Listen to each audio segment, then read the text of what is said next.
सो हाय मित्रों, कैसे हो? तो थिएटर्स के मार्केट में रिलीज हो चुकी है भूतपूर्व IRS ऑफिसर अमेय पटनायक की मूवी रेड 2, मतलब अजय सर की मूवी। अब मैंने भूतपूर्व क्यों कहा, वो तो आपको मूवी देखकर ही पता चलेगा। मैं नहीं बताऊंगा। But I don't know why कि मुझे पूरी मूवी में अजय सर नींद में लग रहे थे, और अजय सर को देखकर मुझे खुद नींद आ रही थी। और सिर्फ मुझे ही नहीं, लगता है ट्रेलर देखकर ऑडियंस को भी नींद आ गई होगी, इसलिए थिएटर पूरा खाली था। मुझे और मेरे फ्रेंड्स को मिलाकर सिर्फ 10-12 लोग थे थिएटर में। मैं ये बिल्कुल भी नहीं कह रहा कि तुम मेरी बात मानो, तुम खुद देखो ना, फैसला तुम करो। ये देखो रेड 1 में अजय सर, थोड़ा कसूर रहेगा। 7 साल में 49 पर ट्रांसफर। अब ये देखो रेड 2 में अजय सर, है कि नहीं नींद में?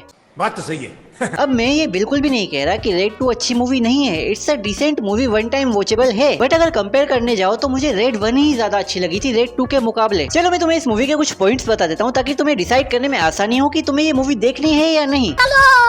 सो तो पॉइंट नंबर 1, इसकी स्टोरी और बेमतलब के सॉन्ग्स। तो इसकी स्टोरी शुरू होती है 1989 से, जहाँ अमेय पटनायक अपनी 74th रेड मारने जा रहा होता है एक राजा के किले पे। बट अमेय पटनायक जानबूझकर उस राजा के आदमी से 2 करोड़ की रिश्वत ले लेता है, और वो अपना ट्रांसफर करवा लेता है भोज में, ताकि वो राजा से भी बड़ी मछली दादा भाई के घर रेड मार सके। अब दादा भाई हैं अपनी माँ के प्यारे दुलारे गरीबों के रॉबिन हुड, और गरीब लोग दादा भाई के लिए अपनी जान दे भी सकते हैं और किसी की जान ले भी सकते हैं, बिकॉज उन्हें पीछे चल रहा है दादा भाई के कर्म कांडों का पता ही नहीं है। जोर जोर से बोल के लोगों को स्कीमें बता दे। फर्स्ट हाफ में तो दादा भाई अपनी सूझबूझ से और शांत स्वभाव से अमेय पटनायक से 2 कदम आगे ही होते हैं, और अमेय पटनायक की हर चाल को फेल कर देते हैं, एंड अमेय पटनायक को अपने ससुराल की रोटी तोड़ने पे मजबूर कर देते हैं। बट फर्स्ट हाफ में ही 2 ऐसे सॉन्ग्स भी आते हैं जो कि तुम्हें लोरी देने का काम करते हैं कि सो जा बेटा, इस मूवी में कुछ नहीं रखा। बट तुम्हें सोना नहीं है, बिकॉज अगर तुम सो गए तो पूरी मूवी में ही सोते रहोगे। एंड सेकंड हाफ शुरू होते ही तमन्ना भाटिया का बेमतलब का सॉन्ग शुरू हो जाता है। वैसे मजा तो आया वो सॉन्ग देखकर, एहे रहा नहीं जाता, तड़प ही ऐसी है ना। बट सेकंड हाफ में अमेय पटनायक दादा भाई को बड़ी ही आसानी से हर एक चीज में डिफीट करता जाता है। फर्स्ट हाफ में जितना तगड़ा दादा भाई को दिखाया गया था, सेकंड हाफ में उतनी ही ज्यादा मक्खन तरीके से दादा भाई की ऐसी तैसी कर दी, एंड फिर वो लास्ट में खिड़की से पैसे उड़ाना। ओवरऑल मुझे इसकी स्टोरी काफी ज्यादा नॉर्मल और बेसिक लगी। अब बात करूँ अगर एक्टर्स की और उनकी एक्टिंग की, तो अजय सर की परफॉर्मेंस काफी ज्यादा डिसेंट थी, बट पता नहीं क्यों वो थोड़े से नींद में थे, उनकी आंखें भी थोड़ी भारी भारी लग रही थी। इसके अलावा मुझे रितेश सर की परफॉर्मेंस अजय सर के मुकाबले ज्यादा अच्छी लगी। उनका वो ऑरा, शांत स्वभाव, सच में रितेश सर को और भी विलन वाले रोल्स करने चाहिए। बट अगर इनसे भी ज्यादा मुझे किसी की परफॉर्मेंस अच्छी लगी, वो थे अमित सील, जिन्होंने ललन सुधीर के कैरेक्टर को प्ले किया है, जो कि इतना ज्यादा करप्ट है जिसे रूखा सूखा भी खाने को मिल जाए तो खुशी से खा लेगा। जब भी ललन सुधीर का कैरेक्टर स्क्रीन पे आता है तो आपके फेस पे एक स्माइल आ जाएगी। बाकी इस मूवी में वाणी कपूर भी है, जो कि ना भी होती तो कोई फर्क नहीं पड़ता, उनके बस 2 सॉन्ग्स हैं, एंड सेकंड हाफ में थोड़ा बहुत रोल है बस, और बीच बीच में ताऊ जी आते हैं, हंसाकर या कुछ बोलकर चले जाते हैं। बट वो लोगों को भी अपने साथ जोड़ रहे हैं ताकि रेड 3 बना सके और अमेय पटनायक की बैंड बजा सके। अगर तुम्हें सिर्फ मास मसाला मूवीज देखना पसंद है, लाइक जाट, पुष्पा या KGF, तो तुम इस मूवी से 500 किलोमीटर दूर ही रहना। मैं इस मूवी को देता हूँ 5 में से 3 स्टार्स। तुम बताओ तुम्हें कैसी लगी ये मूवी, एंड अगर वीडियो पसंद आया हो तो लाइक कर देना, और अगली बार मुझसे मिलना हो तो सब्सक्राइब कर देना। Thank you for watching. जय श्री श्याम, जय हिंद।